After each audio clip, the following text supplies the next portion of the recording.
말씀 전하겠습니다. 여러분, 우리 효민교회 비전이 뭔지 아십니까? 예, 올해 비전 맞아요. 그래도 일부 예배보다 훨씬 낫습니다. 근데 다들 모르시는 것 같아요. 주보에 기록되는 거 아세요? 우리 효민교회 비전이? 모르셨군요. 주보는 그냥 올 때마다 예배 순서만 보셨던 겁니까? 자, 주보를 보시면 맨 뒤편에 보세요. 자, 맨 뒤편에 보시면 우리 효민교회 비전이 있죠? 자, 한번 띄워주시겠어요? 네, 우리 함께 한 목소리 한번 읽어보겠습니다. 효민교회는 월드 사역을 통해 온 세상에 예수 그리스도의 복음을 전하는 하나님의 마음에 합한 교회를 꿈꾸는 교회입니다. 이게 우리 효민교회 비전입니다, 여러분. 자, 그러면 이 비전을 이루어 가는데 우리가 추구하는 핵심 가치 5가지가 있는데 그게 바로 WORLD의 월드 사역이요. 자, 이게 뭡니까? 한번 띄워주시겠어요? 자, 보시죠. 첫 번째 뭡니까? 월드의 W, 월시핑 철치입니다. 예배하는 교회. 두 번째 오이코스 처치입니다. 오이코스는요, 헬라어로 소그룹이라는 뜻이에요. 그래서 목장 교회, 소그룹 교회입니다. 그다음에 R은 reaching out 처치입니다. reaching out 처치는 뭡니까? 이웃을 돕고 섬기는 교회. 그다음에 L은 뭡니까? 라이프 기빙 처치, 생명을 주는 교회, 생명을 나누는 교회, 즉 선교하고 전도하는 교회예요. 그리고 D는 뭡니까? 디사이플링 처치입니다. 제자 삼는 교회. 그래서 우리 교회는 이 핵심 가치 5가지를 추구하면서 아까 말씀드렸던 그 비전을 이루어 나가는 겁니다. 자, 질문을 드릴게요. 이거 그대로 띄워주시고요. 여러분, 우리가 왜 복음을 전해야 됩니까? 우리 왜 전도해야 되죠, 여러분? 이유가 뭡니까, 여러분? 각자의 이유가 있으실 텐데, 우리가 전도를 하는 이유, 선교를 하는 이유가 뭐냐면, 하나님을 모르는 사람들이 하나님을 알고 지금 저와 여러분들이 하나님께 예배 드리는 것처럼 그들도 예배 드리도록 하기 위해서 우리는 전도하고 선교하는 겁니다. 그래서 교회는요, 왜 존재하는지 아십니까? 하나님을 예배하기 위해 존재합니다. 그래서 교회는 한 사람이 모여도 하나님께 예배하는 거고요, 2사람이 모여도 하나님께 예배하는 겁니다. 그래서 가장 먼저가 뭡니까? 월시핑 철치인 겁니다. 예배하는 교회인 거예요. 그래서 작년 한 해가 우리 교회 예배로 회복하는 교회였던 거 기억하시죠? 그래서 W였던 겁니다. 자, 이렇게 예배하는 사람들이 모이면 어떤 일이 일어납니까? 서로 함께 소그룹으로 모여서 신앙의 교제를 나누기 시작을 하잖아요. 그래서 두 번째 핵심 가치가 뭐냐? 바로 오이코스 처치입니다. 바로 소그룹 교회, 목장 교회인 거예요. 이렇게 또 목장으로 함께 모여서 성도들이 함께 교제를 나누다 보면 또 어떻게 하냐면, 예수님께서 저와 여러분을 섬기셨던 것처럼 우리도 우리 주변의 이웃들을 섬기고 돕기 시작하는 거예요. 그래서 세 번째가 뭡니까? 리칭 아웃 처치, 바로 이웃을 돕고 섬기는 교회인 거예요. 자, 근데 여기에만 우리 머물러 있으면 안 되잖아요. 우리가 왜 이웃을 돕고 섬깁니까? 바로 그 선행을 통해서 아직 주님을 알지 못하는 사람들이 구원받아서 예배하도록 하기 위해서. 그래서 네 번째가 뭐냐면 라이프 기빙 철치, 선교하고 전도하는 교회인 거예요. 자, 이렇게 선교하고 전도해서 또다시 성도들이 모입니다. 그러면 가만히 두면 안 되잖아요.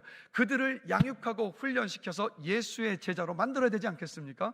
예수를 따른 작은 예수로 만들어야 되잖아요. 그래서 마지막 5번째가 뭐냐? 바로 디사이플링 처치, 제자 삼는 교회인 겁니다.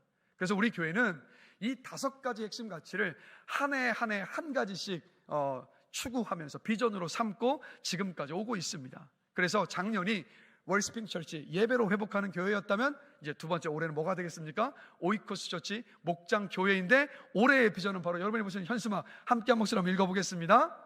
목장으로 살아나고 살리고 부흥하는 교회. 다시 한번 읽습니다. 목장으로 살아나고 살리고 부흥하는 교회. 이게 올 한 해 우리 교회 비전인 거예요. 자, 그러면 내년은 뭐가 되겠습니까? 내년은 그대로 띄워주십시오. 내년은 리칭 아웃 처치, 이웃을 돕고 섬기는 교회. 그 다음에는 뭐가 되겠습니까? 라이프 기빙 철치, 선교하고 전도하는 교회. 그 다음에는 뭐가 되겠습니까? 디사이플링 처치, 제자 삼는 교회. 그럼 그 다음에는 또 뭐가 되겠습니까? 월시핑 철치, 예배하는 교회. 이렇게 해서 5년마다 이 5가지 핵심 가치를 우리가 추구하며 나갈 때 우리 교회가 건강한 교회로 빚어지게 될 줄로 저는 믿습니다.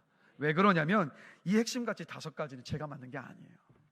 이건 성경의 초대교회가 했던 사역입니다.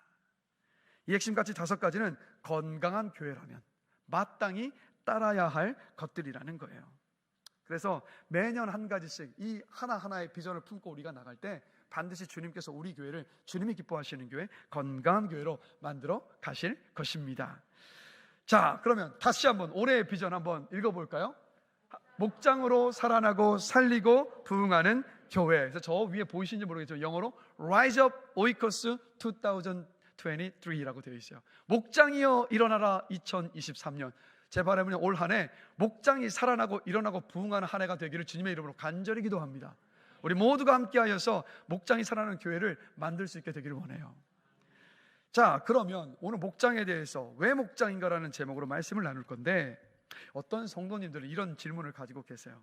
사실 우리는 구역이라는 이름에 많이들 익숙하지 않습니까? 그러다 보니까 뭐 구역이라고 하면 되지 왜 굳이 목장이라고 해야 되지? 난 양도 아닌데, 난 풀 뜯어먹는 양도 아닌데 왜 목장이 있어야 되는 거야? 뭐 구역으로 해도 되잖아, 이런 생각을 가질 수도 있어요. 자, 근데 왜 목장이라고 하느냐? 신약 성경을 보면요, 목장이라는 개념이 아주 뚜렷하게 등장하고 있거든요. 나타나고 있거든요. 자, 요한복음 10장 11절 말씀 함께 한 목소리 한번 읽어보겠습니다.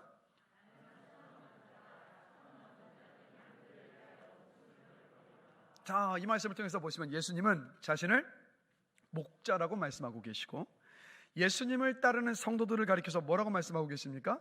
양이라고 말씀하고 계시잖아요. 자, 요한복음 21장을 보면 여러분이 너무 잘 아시는, 예수님이 베드로를 찾아오셔서 예수님께서 베드로에게 이렇게 말씀하셨어요. 내 어린 양을 먹여라. 내 양을 쳐라. 내 양을 먹여라. 자, 여기서 양이 뭡니까? 성도들을 말하는 거예요.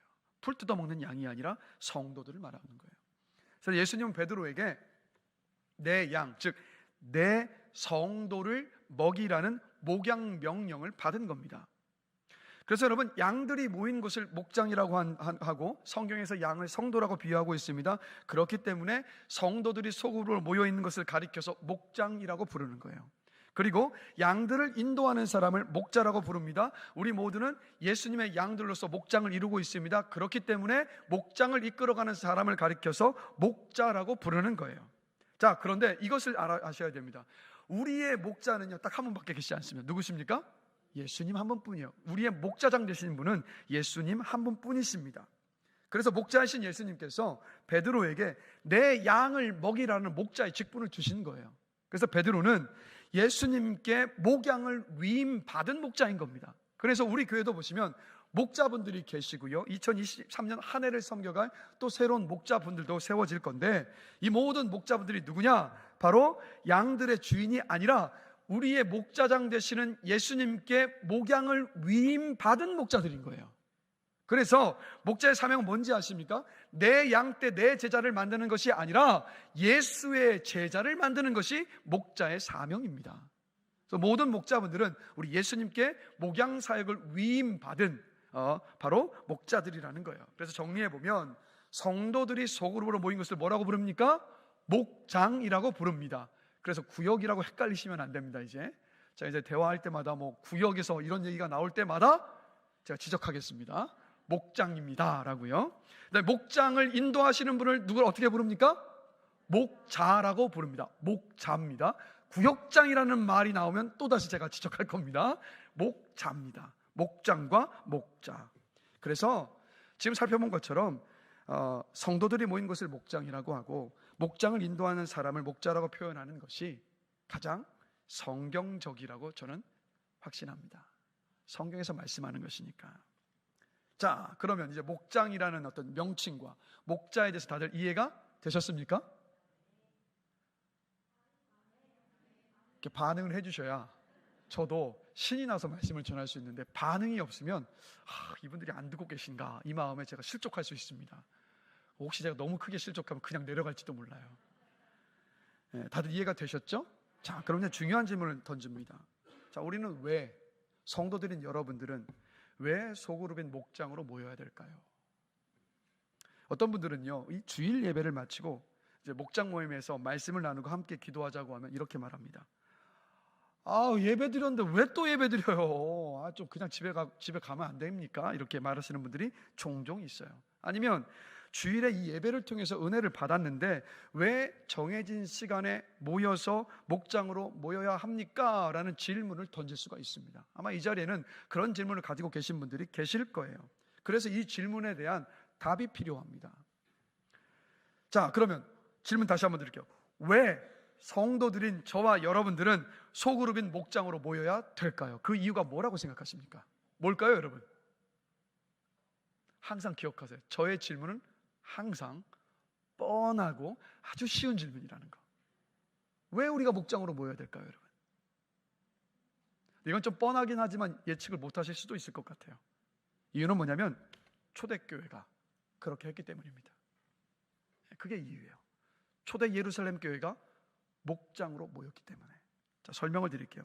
하나님은요, 초대교회를 가장 건강하고 모범적인 교회로 이 땅에 세워 놓으셨습니다. 왜 그렇게 초대교회를 건강하고 모범적인 교회로 세워 놓으셨냐면 앞으로 오고 오는 세대에 세워질 모든 교회들이 이렇게 하라는 첫 번째 편지로, 첫 번째 작품으로 초대교회를 만드신 거예요, 여러분. 자, 사진 한번 띄워주시겠어요?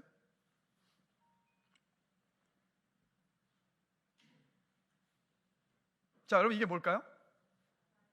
말발굽이고 그 다음 편자잖아요. 말발굽이, 쇠로 된 거, 말발굽이라고도 하고 편자라고 이야기를 하는데, 한 가지 이야기를 한번 드릴게요. 어느 날 저 말발굽 편자를 만드는 장인이, 명장이 이제 제자에게 편자 하나를 주면서, 내가 좀 몇 달 동안 출타했다가 올 거니까 내가 준 이 편자를 보고 100개의 편자를 똑같이 만들어 놔라 라고 이제 지시를 주고 떠났습니다. 그래서 이 제자는 이 스승이 떠나자마자 밤낮 가리지 않고요, 열심히 편자를 만들었어요. 100개의 편자를 다 만들었습니다. 그리고 이 스승이 다시 집으로 돌아왔어요. 그리고 이제 이 제자가 만든 100개의 편자를 딱 봤는데, 이게 편자를 보니까 뭔가 이상한 겁니다. 왜 이상했냐면 자기가 제자에게 주고 갔던 편자의 모양과 제자가 만든 편자의 모양이 전부 다른 거예요. 100개가 하나도 똑같지 않은 거예요. 왜 이렇게 됐을까요, 여러분? 자, 여러분, 제자가 편자를 만들 때 첫 번째 편자는요, 스승이 주고 간 그 편자를 기준 삼아서 만들었어요. 비슷했겠죠? 근데 두 번째 편자를 만들 때 어떻게 만들었냐면 스승이 준 편자를 기준 삼아 만든 게 아니라 그 편자를 기준 삼아 만들었던 그 첫 번째 편자를 기준을 삼아서 두 번째 거를 만든 거예요.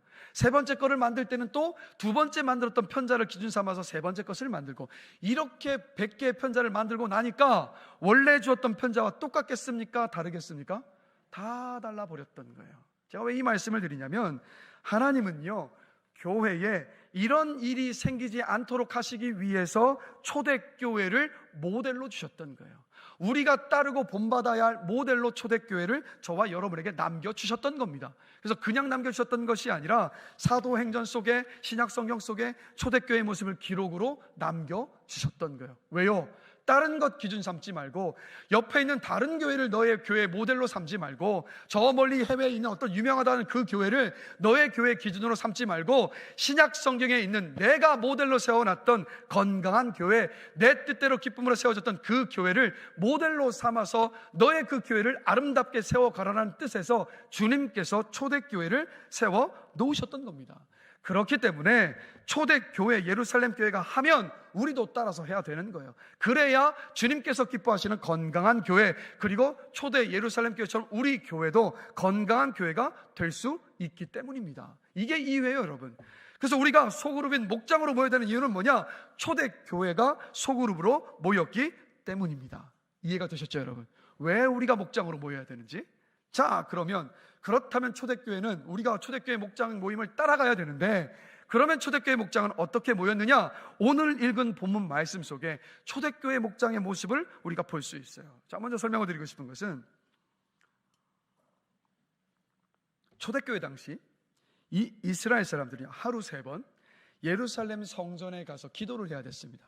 자, 몇 시에 기도냐면 오전 9시, 이스라엘 시간은 제3시입니다. 제3시 오전 9시 기도, 그 다음에 정오였던 제6시 기도, 오후 3시였던 제9시 기도, 이 3번의 기도를 항상 드려야 됐어요.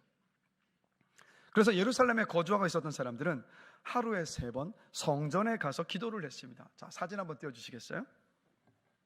자, 이 사진을 보시면 이게 그때 당시에 예루살렘 성전의 그림입니다. 헤롯 성전인데요. 자, 보시면 성전 가장 바깥의 문을 딱 들고 지나가면 그 안에 이방인의 뜰이 먼저 나와요. 보이시죠? 이방인의 뜰이요? 자, 이방인의 뜰이 뭐냐면, 이방인들은요 예배를 드릴 때 저곳까지밖에 들어가지 못합니다. 그 다음에 여인들은 어디까지 들어가면 이방인의 뜰을 지나서 미문을 지나고 난 다음에 여인의 뜰까지 들어가서 기도하며 예배할 수 있었어요. 그리고 유대인 남성들은 어디까지 들어가냐면 유대인의 뜰이라고 해서 그 다음에 들어가서 예배를 드리고 기도할 수 있었습니다. 그리고 제사장들은 제사장의 뜰에서 기도할 수 있었던 거예요. 자, 그런데 하루에 3번 이 유대인들이 성소에 가서 기도를 하고 이제 기도를 마치고 나면 나오지 않습니까? 근데 나오면 바로 집으로 갔던 것이 아니라, 자, 보시면 이방인의 뜰의 바깥에 보면 행각이 있는데 어떤 행각이라고 되어 있죠? 솔로몬의 행각이라고 해서 긴 어떤 기둥들로 된 회랑이 길게 펼쳐져 있었습니다. 이게 솔로몬의 행각인데 여기에 기도를 마치고 모여서 어떻게 했냐면요, 어떤 사람들은 못다한 기도를 하기도 하고, 또 어떤 사람들은 토라, 모세오경이죠, 율법서를 읽기도 합니다. 또 어떤 사람들은요, 성경을 가르치는 교사였던 랍비들에게 말씀을 배우기도 했습니다. 자, 그런데 사도행전을 보면 사도 베드로가 어디에서 복음을 전했냐면 바로 이 솔로몬 행각을 예배의 초소로 삼고 말씀을 전했습니다. 왜 여기서 말씀을 전했겠습니까?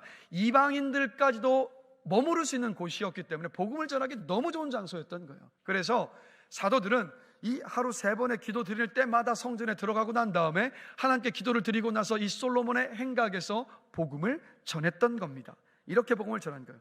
예수님이 그리스도이십니다.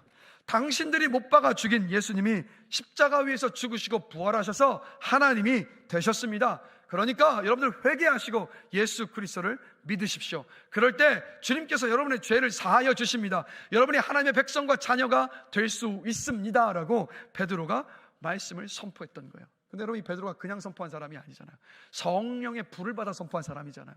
성령의 불을 받아서 말씀을 전하고 나니까 어떤 역사가 일어났습니까? 사도행전을 보면 베드로의 한 번의 설교에 3,000명이 회심했어요. 또 한 번의 설교 속에는 5,000명이 회심하는 역사가 일어났습니다. 모든 목회자의 로망이에요, 여러분. 단 한 번의 설교에 3,000명이 회심하는 역사, 5,000명이 회심하는 역사. 여러분들이 저를 위해서 끊임없이 기도하여 주실 때 이런 역사가 일어날 줄로 믿습니다. 자, 여러분, 모일 때마다 가장 먼저 저를 위해서 여러분 기도하셔야 됩니다. 저를 위해 기도하는 게 저를 위함이 아니에요. 여러분이 저를 위해서 기도하시면 제가 성령의 능력을 받아서 성령의 감동이 있고 능력 있는 말씀이 선포될 거 아니겠습니까? 그러면 여러분들이 그 말씀을 통해서 살아나는 거잖아요. 그래서 저를 위해 기도하는 것은 사실은 여러분을 위한 기도이기도 합니다. 다시 한번 말씀드립니다. 모일 때마다 저를 위해서 먼저 기도하시기 바랍니다. 그럴 때 말씀의 은혜의 역사가 2023년 한 해에도 우리 예배 드릴 때마다 풍성하게 부어질 줄로 믿습니다. 그래서 여러분, 이렇게 베드로의 성령에 사로잡힌 베드로 사도의 설교를 들은 그 성도들 마음이 어땠겠습니까? 같이 뜨거워졌을 거 아니에요. 같이 뜨거워졌을 거라는 거예요. 가슴이 막 뜨거워졌어요. 근데 이 베드로의 설교를 들은 사람들이 막 은혜를 받고 난 다음에 서로 너무 은혜로웠지 않아요? 저 너무 큰 은혜 받았어요. 근데 이렇게 말하고 은혜 받은 걸 나누고 난 다음에 그냥 바로 집으로 돌아가지 않았어요. 바로 집으로 돌아가지 않았습니다. 가족들, 친척들, 같이 함께 온 몇몇 가정들이 집을 오픈하는 가정으로 335 모였습니다. 그리고 그렇게 모여서 성전의 예배에서 받았던 그 은혜, 사도들의 가르침을 통해 받았던 그 은혜를 가정에서 함께 나누면서 그 은혜를 키워냈어요. 그래서 이 성전 예배를 마친 이 성도들이 각 집에서 모여서 했던 일들을 우리 사도행전, 오늘 함께 읽은 오늘 본문의 사도행전 2장 42절을 보면 이렇게 기록하고 있습니다. 우리 함께 한 목소리 한번 읽어보겠습니다.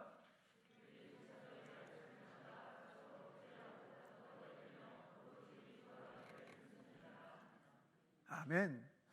이 막 성령에 사로잡힌 뜨거웠던 그 설교를 듣고 각자 감동받은 채로 집으로 돌아가지 않았습니다. 함께 모여서 은혜를 나누었어요. 내가 받은 은혜를 나누고 내가 받지 못한 은혜를 다른 사람이 나누어 줄 때 어떤 일이 일어납니까?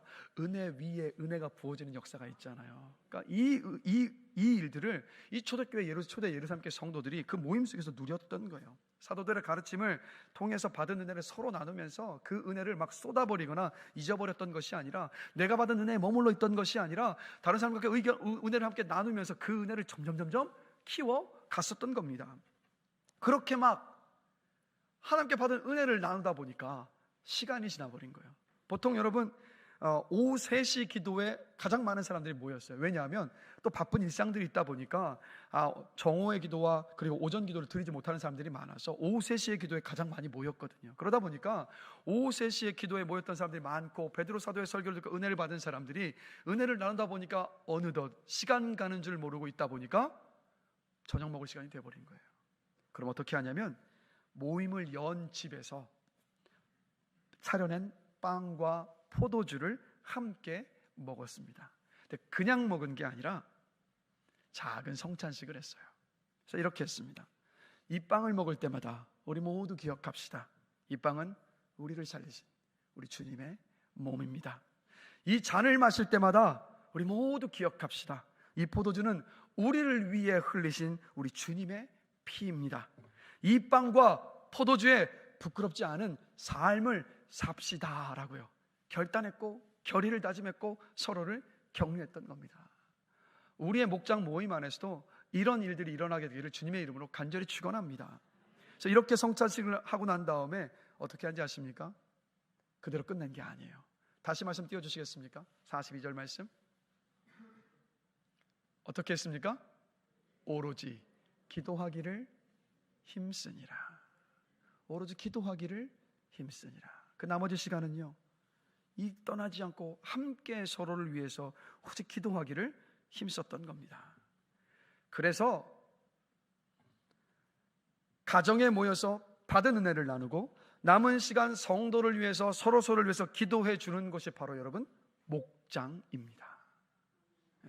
가정을 오픈하지 못한다 할지라도 성도가 함께 모여서 받은 은혜를 나누고 서로 남은 시간을 서로를 위해서 뜨겁게 기도하는 것이 여러분 바로 목장입니다.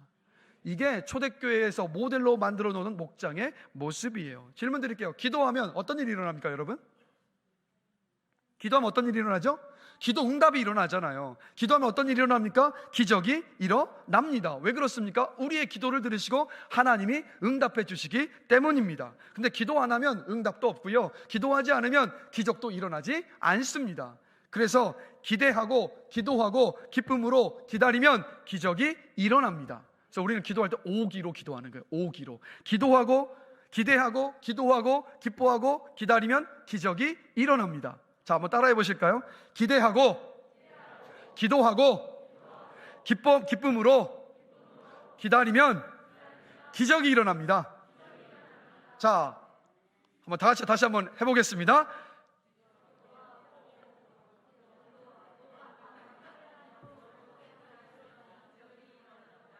네, 여러분 침이 안 걸리실 거예요. 네, 기대하고 기도하고 기쁨으로 기다리면 기적이 일어납니다. 다시 한번요, 다 같이 합니다. 기대하고 기도하고 기쁨으로 기다리면 기적이 일어납니다. 할렐루야. 올 한 해 목장에서 우리가 기도할 때마다 이런 놀라운 역사가 일어나길 주님의 이름으로 간절히 축원합니다. 이렇게 초대교회 성도들이 목장으로 모여서 전심으로 기도했을 때 일어난 역사를 43절을 보면 이렇게 기록하고 있는 거예요. 함께 한 목소리로 읽겠습니다. 사람마다 두려워하는데, 자, 베드로와 사도들의 설교를 듣고 은혜를 받은 이 성도들이 누구를 위해 기도했겠습니까? 당연히 사도들 위해서 기도했지 않겠어요. 그러니까 어떻게 됩니까? 사도들로 말미암아 기사와 표적이 많이 나타났습니다. 자, 여러분이 모이면 목사인 저를 위해 기도하지 누구를 위해 기도하시겠습니까? 여러분이 모이시면 선교사님들을 위해서 기도하지 누구를 위해 기도하시겠습니까? 여러분이 목장으로 모이시면 서로를 위해서 기도하지 누구를 위해서 기도하시겠습니까? 여러분이 모이시면 주님의 몸된 교회를 위해서 기도하지 누구를 위해서 기도하시겠습니까? 그래서 목장이 살아서 목장의 식구들이 모일 때마다 서로를 위해서 기도 제목을 가지고 함께 기도하면 어떤 일이 벌어지냐? 교회가 뜨거워지는 겁니다. 목회자의 말씀에 능력이 임하는 겁니다. 서로에게 기도 응답의 역사가 일어나는 겁니다. 기도하면 기적과 기사와 표적과 응답의 역사가 일어납니다. 그래서 주보를 함께 보실까요? 여기에는 현수막에 걸려져 있다. 주보 맨 앞 페이지에 보시면 올 한 해 표, 우리 다시 한번 읽어보겠습니다. 목장으로 살아나고 살리고 부흥하는 교회, 올 한 해 비전이에요. 자, 근데 이 비전 안에 구체적인 세 가지의 세부 목적이 있는데 그 가운데 세 번째 목표가 뭡니까? 전 목장의 기도 응답인 거예요. 그래서 전 목장의 기도 응답입니다. 올 한 해 우리 형님께 모든 목장에서 기도 응답의 역사를 경험하게 되시길 주님의 이름으로 간절히 축원합니다. 기억하십시오. 기대하고 기도하고 기쁨으로 기다리면 기적이 일어납니다. 이 기적의 은혜를 누리시는 한 해가 되기를 주님의 이름으로 축복합니다.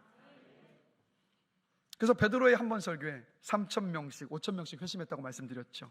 이렇게 보면 신학자들이 추산하건대 초대 예루살렘 교회 성도의 숫자가 2만 명이 넘었을 것이라고 봅니다. 아마 초대형 교회가 되고 뭐 맘모스 교회가 되고 초대형 교회죠. 자, 근데 한번 생각해 보고 싶은 것은 이 많은 성도들 중에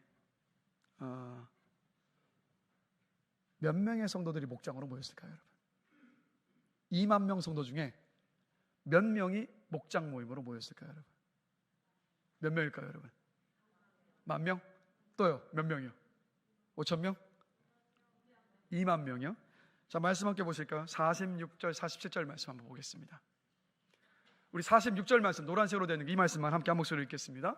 날마다 마음을 같이하여 성전에 모이기를 힘쓰고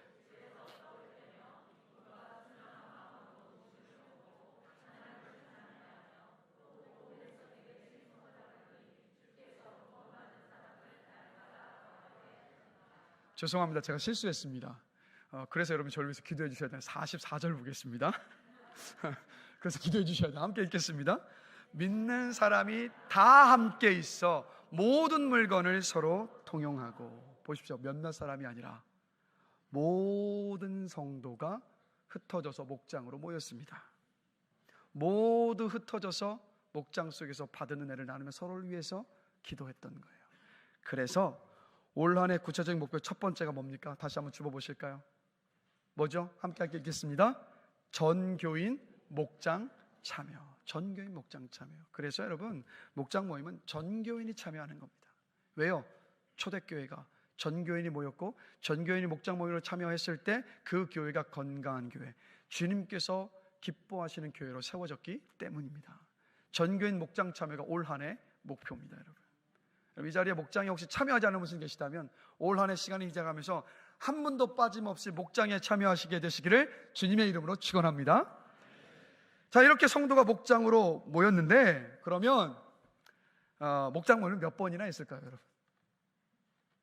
자, 아까 제가 실수로 먼저 읽었던 말씀 46절 말씀, 46절 노란색 글씨로 된 부분 함께 읽겠습니다.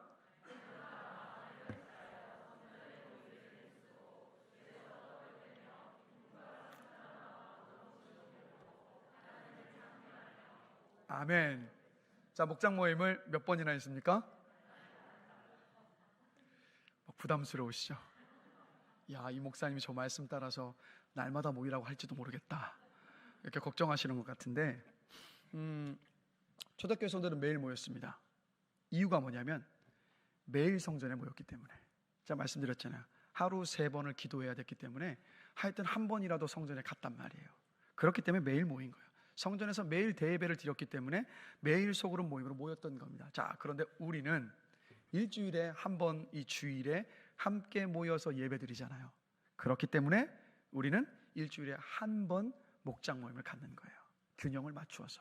그러니까 예루살렘 교회 초대교회 성도들은 매일 교회에 가서 예배를 드렸기 때문에 매일 목장으로 모였다면 우리는 주일에 예배를 드리기 때문에 일주일에 한 번 목장으로 모이는 겁니다. 그래서 목장 모임의 원칙은 뭐냐면 매주 한 번 모이는 것이 여러분 목장 모임의 원칙인 거예요.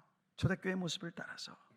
그래서 이렇게 초대교회 성도들이 모여서 은혜를 나누고 열심히 뜨겁게 기도하다 보니까 가정마다 하나님이 놀라운 은혜를 주셨습니다. 47절이에요. 함께 한 목소리 읽겠습니다. 온 백성에게 칭송을 받으니 주께서 구원받는 사람을 날마다 더하게 하시니라. 아멘. 말씀 그대로 한번 띄워주십시오. 자, 왜 온 백성에게 칭송을 받았을까 생각해보면 우리가 알 수 있어요. 자, 함께 모여 기도했잖아요. 기도하면 어떤 일이 일어납니까? 기적이 일어나잖아요. 기도응답의 역사가 일어나잖아요. 막 문제를 꺼내놓고 기도했는데 이 목장에서 문제 해결받는 일들이 자꾸 일어나는 거예요. 그러면 그 소문이 그 목장 안에만 머물러 있겠습니까? 그 집의 담장을 넘어서서 바깥으로 소문이 막 퍼져나가기 시작하는 거예요. 야, 저기 가서 문제를 내놓고 기도했더니 그 기도를 주신 하나님이 다 해결해 주시더라. 이 소문이 막 퍼지고 나니까 예수님을 믿지 않았던 사람들도, 예수를 믿었지만 미적지근하게 믿었던 사람들이 목장으로 모여들기 시작을 했던 거예요. 그들도 그곳에 함께 와서 은혜를 나누고 기도하다 보니까 하나님의 일하심을 막 경험하기 시작하는 겁니까? 그러니까 가만히 있을 수가 없는 거예요. 주님이 너무 좋고 너무 감사하니까 또다시 밖에 나가서 예수님 자랑을 하기 시작하는 거예요. 하나님 자랑을 하기 시작하는 거예요. 하나님 이야기를 하기 시작하는 겁니다. 그러다 보니까 초대교회에 날마다 예수를 믿는 사람들이 더하여질 수밖에 없었던 거예요. 부흥의 역사의 은혜가 일어났던 겁니다. 그래서 효민교회 모든 목장이 초대교회처럼요, 살아나서 은혜를 나누고 서로를 위해서 뜨겁게 기도할 때 초대교회 같은 부흥의 역사가 일어날 것을 저는 확신합니다. 우리가 초대교회의 모습을 따라간다면 아무리 세상이 어렵다 할지라도, 지금 부흥하기 힘든 시대입니다, 지금은 전도하기 힘든 시대입니다 할지라도, 아니요, 그렇지 않습니다. 그건 사람의 이야기고 그건 네 생각이고 하나님의 생각은 달라요. 우리가 초대교회 모델을 따라서 우리의 목장 모임을 초대교회처럼 살려낸다면, 그 안에서 은혜를 나누고 기도한다면, 서로에게 함께 기도하면서 도전을 한다면 그 안에서 반드시 부흥의 역사가 일어납니다. 올 한 해 우리가 목장 모임을 살려내서 목장 모임이 살아나서 이 부흥의 은혜 역사를 보는 한 해가 되기를 주님의 이름으로 간절히 축원합니다. 그래서 올해 두 번째 구체적인 목표가 뭔지 아십니까? 전 목장의 분가예요. 여러분, 목장은요, 연초에 시작해서 6명으로 시작해서 끝날 때 6명으로 끝나면 안 돼요. 교회는 여러분 살아있는 유기체입니다. 생명의 특징은 뭐예요? 자라나는 거잖아요. 그렇기 때문에 목장도 교회이지 않습니까? 그럼 목장은 처음 시작 때 그 모습으로 남아있으면 안 돼요. 나가서 복음을 전해서 목장은 분가해야 돼요. 부흥해서 12명이 넘어가서 배가를 해서 부흥해야 합니다. 이런 모든 의효물교 목장이 되기를 간절히 기도합니다. 그러려면 기도를 통해서, 말씀을 통해서 하나님 만나셔야 돼요. 하나님 만나면 하나님 얼마나 좋은지 알거든요. 그럼 가만히 있을 수가 없어요. 여러분들이 그런 이 예수의 증인들이 되시길 주님의 이름으로 축복합니다. 앞뒤 옆 사람 보시면 한번 축복해 봅시다. 예수의 증인이 되십시오. 반대쪽도 보시면서 예수의 증인이 되십시오. 그렇게 될 줄로 믿습니다. 여러분, 초대교회 목장 모임이 어떻게 이루어졌는지, 우리가 어떻게 따라야 되는지 이해가 되셨죠?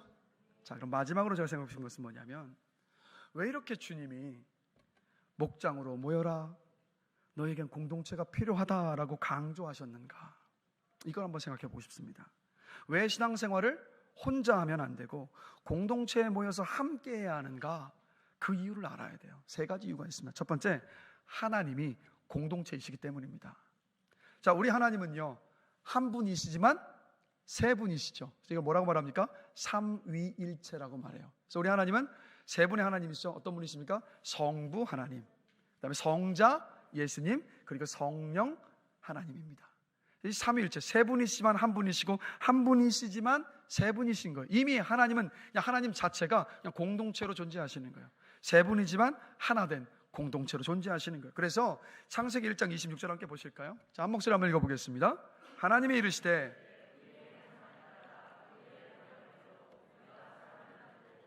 그들로 바다의 물고기와 하늘의 새와 가축과 온 땅과 땅에 기는 모든 것을 다스리게 하자 하시고. 자, 사람을 만드시는데 하나님 뭐라고 말씀하십니까?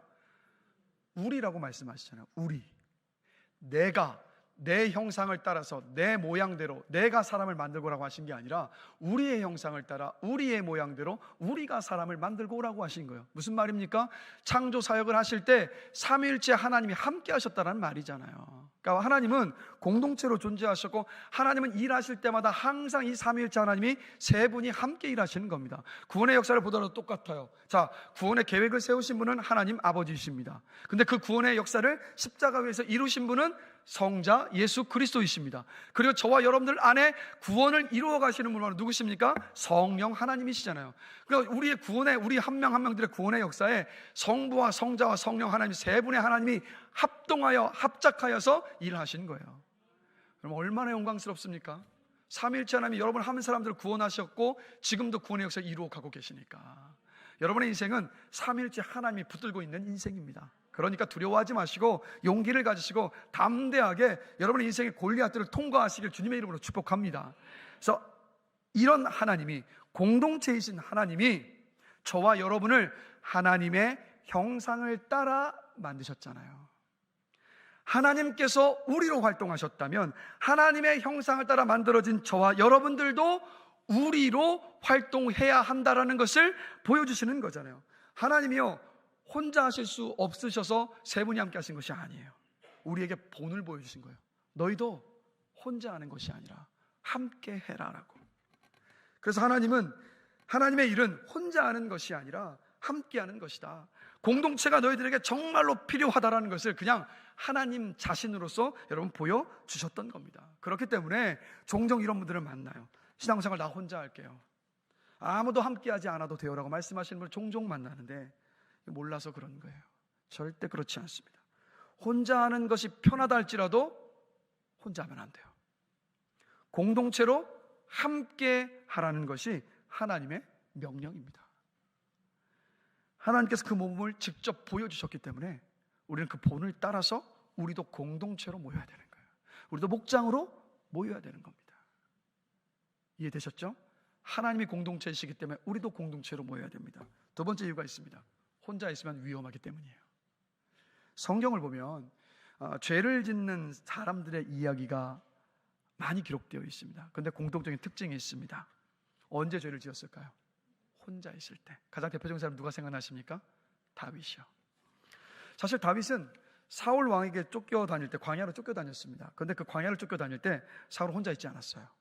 이 사무엘상 13장을 보면 그 광야에서 다윗과 함께 있었던 용사들의 명단이 나옵니다. 무슨 말이냐면 다윗은요, 작은 일이든 큰 일이든 광야를 막 사울을 피해서 쫓아다닐 때, 피해 도망 다닐 때 항상 누군가와 함께하고 있었습니다. 그런데 이런 다윗이 혼자 남겨져 있을 때가 딱 한 번이에요. 그게 언제냐면 사무엘하 11장을 보면 모든 부하들을 다 전장에 다 내보내고 혼자 성에 남아있을 때였습니다. 그때 다윗이 어떻게 합니까?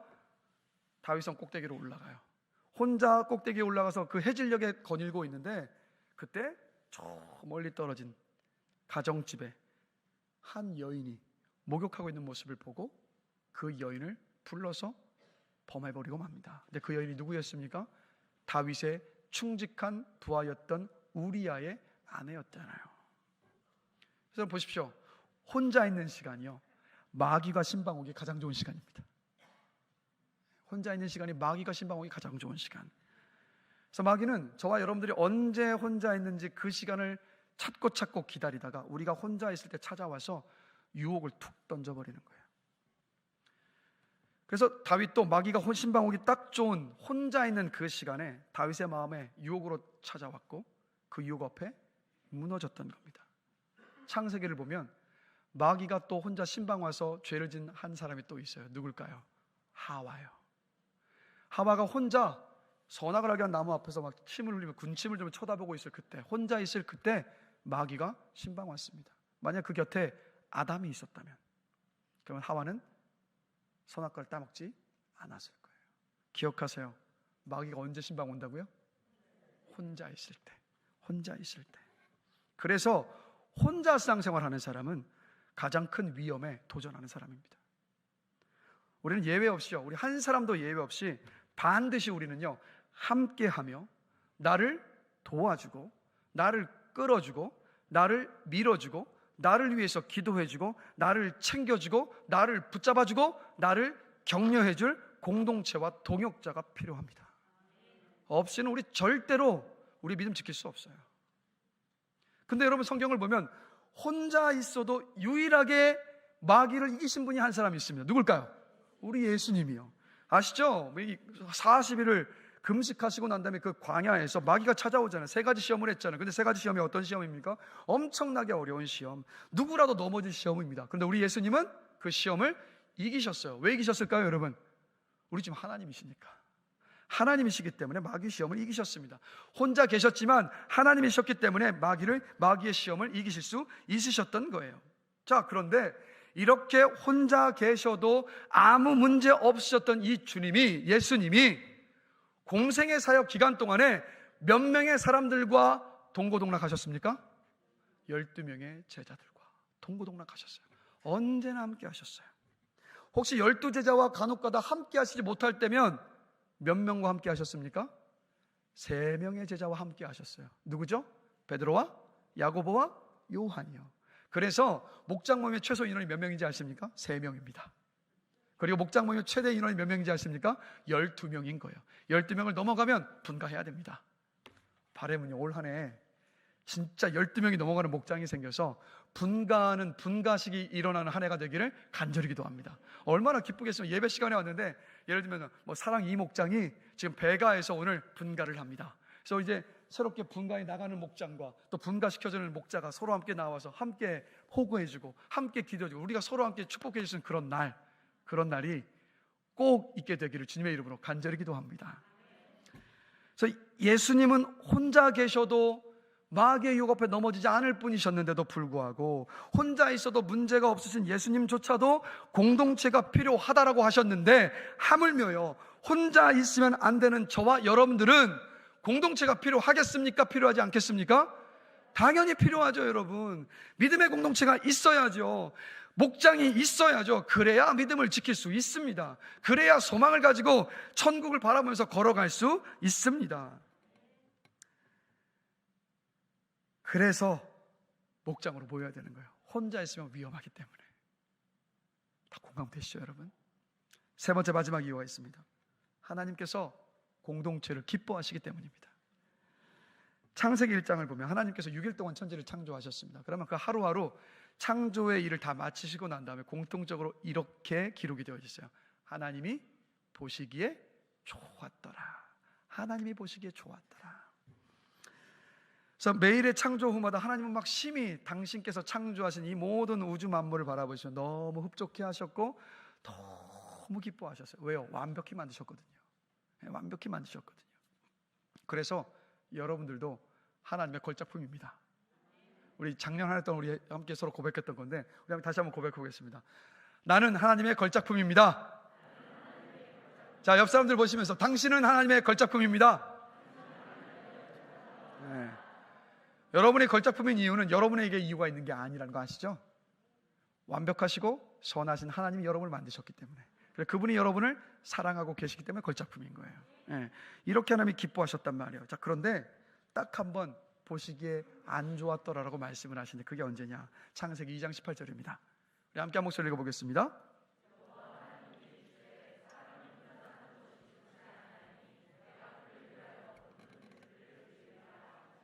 아멘. 자, 하나님 아담 만드시고 보시기에 심히 기뻐하셨습니다. 심히 기뻐하셨어요. 그러니까 아담을 하나님의 눈에 넣어도 아프시지 않을 만큼 그렇게 기뻐하셨어요. 그런데 뭐라고 말씀하십니까? 아담이 혼자 있는 것이 좋지 아니하니. 보통 이 말씀은 결혼 제도를 향한 하나님의 명령으로 우리가 제일 먼저 이해하고 받아들입니다. 그렇죠? 그런데 이 말씀은요, 결혼을 넘어서서 공동체의 명령이기도 해요. 혼자서는 안 된다. 그건 내가 기뻐하는 일이 아니야. 너희는 함께 있어야 해. 공동체로 있어야 되라는 하나님의 명령인 거예요. 그래서 고운이라는 시인이 서시라는 시에서요 이렇게 시로 노래를 합니다. 오, 사람은 사람과 사람 사이에서 기어이 사람이다. 무슨 말입니까? 나 혼자 있어서 사람이 아니라 내 옆에 그 사람과 같은 공동체 속에서 서로 관계를 통해서 의미가 생길 때, 관계가 만들어질 때, 그때야 비로소 사람이다라는 뜻이잖아요. 맞는 말이지 않습니까? 한자 한번 띄워주시겠어요? 무슨 자죠 이게? 사람인입니다. 사람인. 근데 이 사람인자, 여러분 한자는요 상형문자라는 거 아시죠? 이 사람인자, 이게 어떤 뜻인지 아십니까? 사람과 사람이 기대어 있다는 거예요. 사람과 사람이 기대어 있는 게 사람이다. 여러분, 언어는 누가 만드셨을까요? 하나님이 만드셨습니다. 그래서 모든 언어에는 하나님의 계시가 담겨져 있어요. 이 한자를 보시면 담겨 있죠. 사람은 홀로 사람이 아니라 함께 기대어 있을 때, 함께 부대끼며 살아갈 때, 공동체로 함께 모여 있을 때 사람이다라고 분명히 말씀하고 계신 거예요. 여러분, 예능 프로그램인데 나 혼자 산다는 예능 프로그램 다들 아시죠? 연예인들이 혼자 사는 연예인들의 삶을 보여주는 방송인데, 근데 사실 이 방송을 잘 보시면요, 이 방송에 나오는 연예인들은요, 연예인들이 혼자 살 수 있는 이유가 뭔지 아십니까? 사실 역설적으로 혼자 사는 이들과 함께할 친구들이 있기 때문이잖아요. 그죠? 친구들이 있기 때문에 나 혼자 산다라고 당당히 말할 수가 있는 거예요. 그래서 사실 이 나 혼자 산다라는 이 방송 제목 앞에는 사실 이 말이 숨겨져 있는 겁니다. 너와의 관계가 있어서 나 혼자 살 수 있다. 이 말 아니겠습니까? 너와의 관계가 있어서 나 혼자 산다. 그래서 사람은요, 사람과 사람이 필요합니다. 저에게도 사람이 필요하고 여러분에게도 사람이 필요합니다. 하나님이 그런 존재로 창조하셨어요. 그래서 하나님은 관계를 맺고 관계 속에서 서로를 일으키고 세워주라고 공동체를 만들어 주신 겁니다. 어떤 공동체를요? 교회 공동체를. 교회 공동체는 또 어떤 공동체요? 교회 안에 소그룹인 목장 공동체를 만들어 주신 겁니다. 그래서 생각해 보세요. 주일 예배만 드리고 가면요, 와도 왔는지 모르고 안 와도 왔는지 몰라요. 그러나 목장에 소속되어 있으면 어떻게 됩니까? 목장에 소속되면 목자가 안부를 물어봅니다. 목장 식구들이 안부를 물어봅니다. 혹시 예배에 오지 않으면 목자가 그걸 체크한 다음에 교역자들에게 알려드려서 교역자들도 안부를 물어보면서 연락을 하지 않겠습니까? 그래서 목장 안에 소그룹 안에 참여되어 있을 때, 소속되어 있을 때 정말 하나님께서 기뻐하시는 사람의 모습으로, 인간의 모습으로 우리가 살아갈 수 있어요. 하나님께서 주신 축복의 선물인 줄로 저는 확신합니다. 그래서 여러분 시편 133편 1절 말씀 함께 보실까요? 우리 함께 한 목소리 한번 읽어보겠습니다.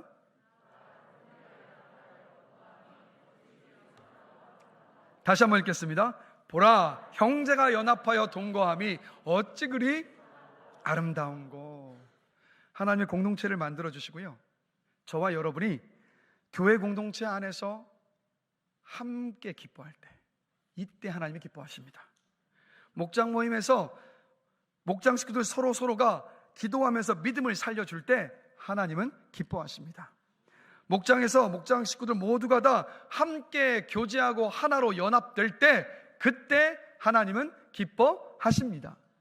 하나님께서 기뻐하신다는 것이 뭐냐면 하나님께 영광이 된다는 말이에요. 자, 질문 드릴게요. 저와 여러분의 삶의 목적은 뭡니까? 하나님의 영광을 위해 우리는 삽니다. 그러면 하나님의 영광을 돌리는 것이 뭐냐면 다른 게 아니라 목장 모임에 참여해서 그 안에 함께 교제를 누리면서 기뻐할 때 그게 하나님께 영광인 거예요, 여러분.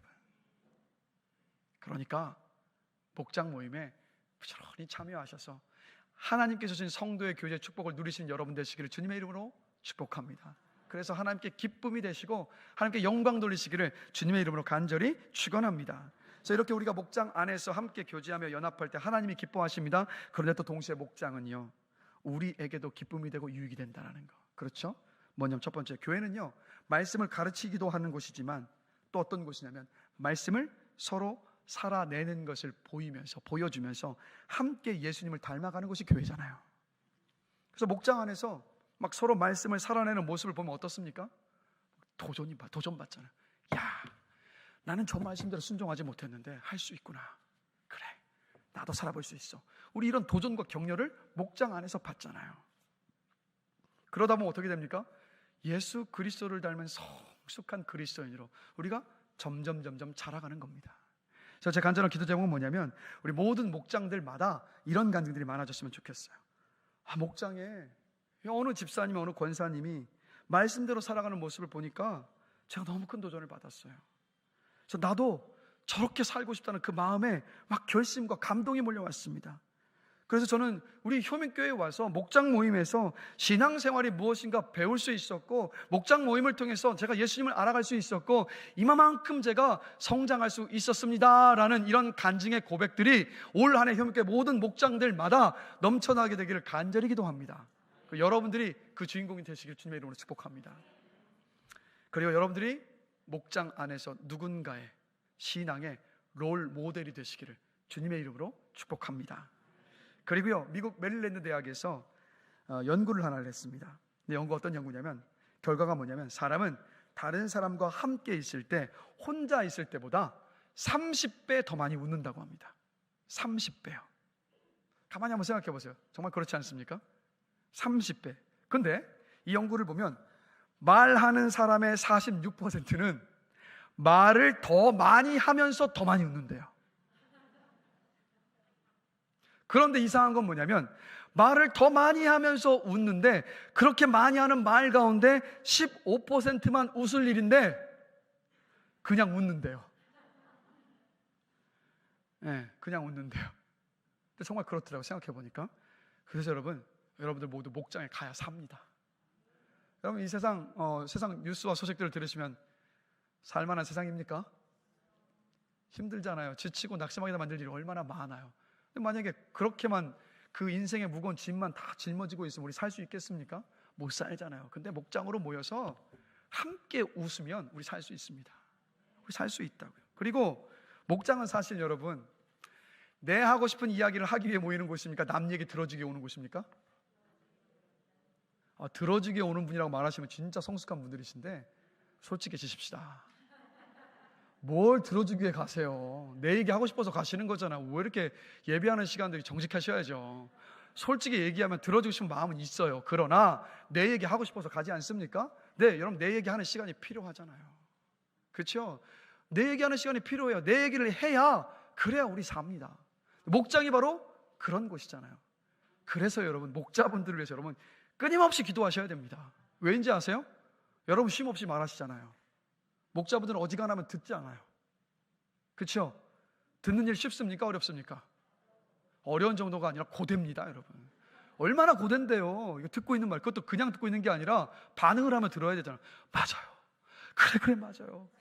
이게 한두 명도 아니고 5, 6명 된다고 한번 생각해 봅시다. 한 분이 20분만 이야기해도 얼마나 짐 빠진 일인지 아십니까? 그래서 여러분 목자분들을 위해서 끊임없이 기도하십시오. 그래야 이 마음 그릇이 넓어져서 여러분 무슨 이야기라든 다 들어줄 수 있는 거예요. 그럴 때 목장에서 여러분 사실 수 있습니다. 그리고요, 간혹은 여러분 이야기 하지 마시고 목자분들도 이야기할 시간 주셔서 목자분들 이야기도 들어주십시오. 가는 게 있으면 오는 게 와야죠. 내 할 말만 하고 나는 안 들어주면 어떻게 합니까? 그런 목장들이 되시기를, 그런 목자와 목장 식구들이 되시기를 주님의 이름으로 축복합니다. 그래서 여러분 목장은요, 하나님이 저와 여러분을 살리시기 위한 생명의 동아줄과도 같습니다. 우리가 사는 길은 뭐냐? 목장에 참여하는 거예요. 올 한 해 목장 모임에 참여하시길 다시 한번 주님의 이름으로 축원합니다. 자, 왜 목장으로 모여야 됩니까? 공동체이신 하나님의 형상을 따라 우리가 만들어졌기 때문입니다. 왜 목장으로 우리가 모여야 됩니까? 혼자 있으면 위험하기 때문입니다. 혼자 있으면 신앙생활 할 수 없기 때문입니다. 우리가 왜 목장으로 모여야 됩니까? 하나님께서 공동체로 모인 우리를 기뻐하시기 때문입니다. 제가 광고 드렸던 것처럼 1월 한 달은 목장 방학입니다. 그런데 이 1월 한 달 동안에 새로운 목장들이 세워지게 될 겁니다. 목장 편성이 있게 될 겁니다. 그러면 2월 첫 주부터 시작하는 모든 목장 모임에 한 분도 빠짐없이 참여하셔서 하나님께서 목장 모임을 통해서 우리에게 누리게 하여 주실 그 은혜와 복을 마음껏 누리시는 한 해가 되시길, 여러분들이 되시기를 주님의 이름으로 축복합니다. 말씀을 마무리하겠습니다. 장 바니에가 공동체와 성장이라는 책에서 이런 말을 합니다. 완벽한 공동체를 추구하는 데 시간을 낭비하지 마십시오. 오늘 당신의 공동체를 충분히 누리십시오. 우리는 간혹 가다가 이상적인 공동체의 모습을 만들어야 한다고 막 추구하다가 정작 지금 공동체의 유익과 은혜를 놓쳐버릴 때가 많은 것 같아요. 여러분, 이상을 추구한다고 해서 바로 이루어지는 게 아니잖아요. 이상은 언제 이루어진지 아십니까? 나에게 지금 허락된 공동체를 기뻐하면서 그 공동체 안에 우리가 참여하기 시작할 때 그 참여를 통해서 이상적인 공동체가 만들어질 수 있습니다. 그것을 기억하시면서 이미 주어진 효민교회 안에 공동체의 은혜를 누리신 여러분 되시기를 주님의 이름으로 축복합니다. 그래서 그 목장 모임, 공동체 모임 안에서 치유와 회복의 은혜를 누리시기를 주님의 이름으로 축원합니다. 목장에서 살아나고 살리는 은혜를 누리시는 한 해가 되시기를 주님의 이름으로 축복합니다. 저희 마지막으로 올 한 해 비전 다시 한번 한 목소리로 읽으면서 말씀 마치겠습니다. 목장으로 살아나고 살리고 부흥하는 교회, 이 교회를 우리 모두가 함께 만들어가게 되기를 원합니다.